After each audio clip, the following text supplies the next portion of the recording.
और अब एक अहम खबर आपको बता दें। दरअसल केंद्रीय मंत्री किरण रिजिजू ने एक बार फिर news18.com के लिए एक लेख लिखा है और इस बार उन्होंने कांग्रेस पर निशाना साधते हुए जवाहरलाल नेहरू की कश्मीर नीति पर 5 गलतियों के बारे में जिक्र किया।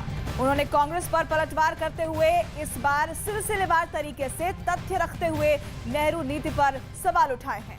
उन्होंने नेहरू की कश्मीर नीति पर गलतियां बताते हुए नेहरू के भाषण और चिट्ठी का भी जिक्र किया। तो नेहरू की 5 गलतियों का जिक्र सिलसिलेवार ढंग से इसमें उन्होंने किया है। नेहरू की चिट्ठी, साथ ही साथ उनके जो तमाम भाषण है उसका भी जिक्र किरण रिजिजू ने इस लेख के अंदर किया है और साथ ही कांग्रेस ने जो सवाल उठाए थे उन तमाम सवालों पर पलटवार भी किया है। news18.com के लिए दूसरी बार ये लेख लिखा है। ये अपने गांव से ही बिजनेस करके 100 करोड़ से भी ज्यादा का बिजनेस करते हैं। क्या आपको भी गांव से ही बिजनेस करना है? तो फ्रीडम ऐप को अभी डाउनलोड कीजिए। और चलिए अब आपको बताते हैं किरण रिजिजू ने अपने लेख में नेहरू की किन 5 गलतियों के बारे में बताया। जी हाँ, किरण रिजिजू ने नेहरू की पहली गलती के बारे में बताते हुए नेहरू की चिट्ठी का जिक्र किया है।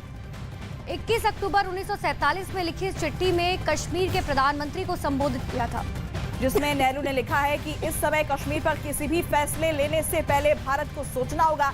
मतलब पाकिस्तान ने कश्मीर पर हमला कर दिया था, लेकिन नेहरू अभी भी अपने व्यक्तिगत एजेंडे को पूरा करने के बारे में सोच रहे थे। किरण रिजिजू ने नेहरू की दूसरी गलती के बारे में लिखते हुए 25 नवंबर 1947 के बारे में उनके संसद में दिए गए भाषण का जिक्र किया है, जिसमें नेहरू ने कहा कि वो सिर्फ कश्मीर के विलय के बारे में नहीं सोच रहे, बल्कि ऐसा लोगों के अनुरूप संघ बनाना चाहते हैं।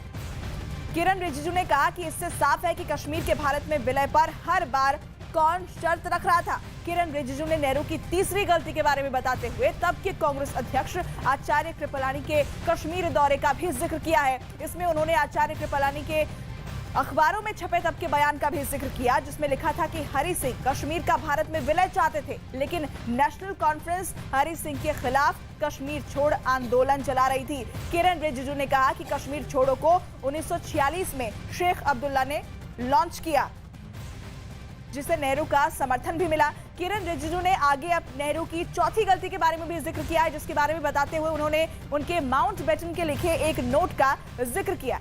साथ ही इस नोट में राजा हरि सिंह को भारत की संविधान सभा से जुड़ने के बारे में लिखा गया, जिससे उनकी मांगे पूरी हो सके। साथ ही रिजिजू ने कहा कि नेहरू पहले से हरि सिंह की मांगों के बारे में जानते थे, वो बस हरि सिंह का रास्ता रोकने की कोशिश में लगे हुए थे।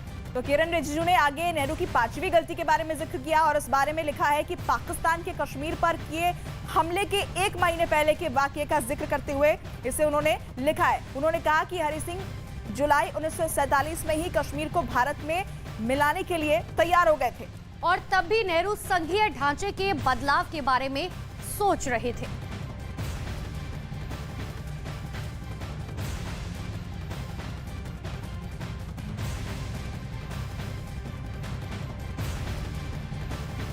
और हमारे सहयोगी यतेंद्र इस वक्त हमारे साथ जुड़ गए हैं, उनका रुख कर लेते हैं। यतेंद्र, देखिए दूसरी बार किरण रिजिजू की तरफ से ये लेख लिखा गया और इस बार उन्होंने तथ्यात्मक रूप से तमाम बातें सामने रखी है। साथ ही कांग्रेस की तरफ से जो सवाल उठाए गए थे उसका भी उन्होंने पलटवार कर दिया है।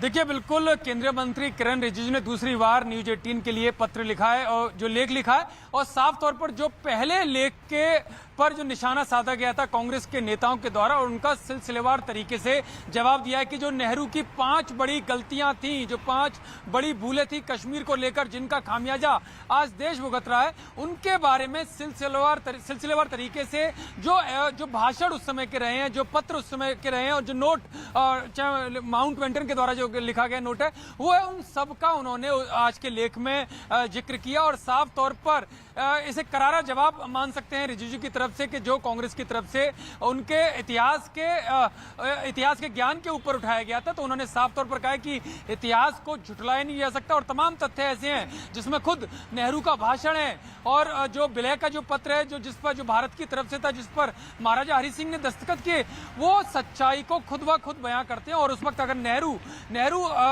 फैसला ले लेते तो आक्रमण जो पाकिस्तान ने आक्रमण कश्मीर पर किया था वो नहीं होता।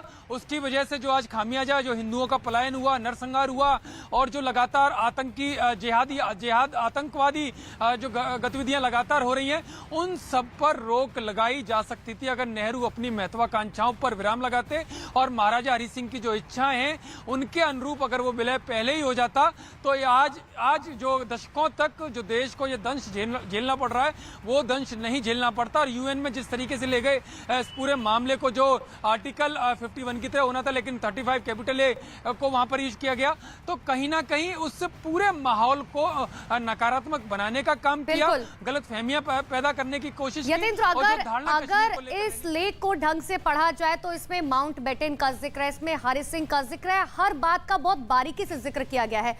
क्या मायने निकाले जाए इस लेख के? देखिए, साफ तौर पर जो किरण रिजिजू कहते हुए दिखाई दे रहे हैं, जो उन्होंने लेख लिखा है, वो कहीं ना कहीं उन भूलों को परिभाषित करता हुआ दिखाई दे रहा है।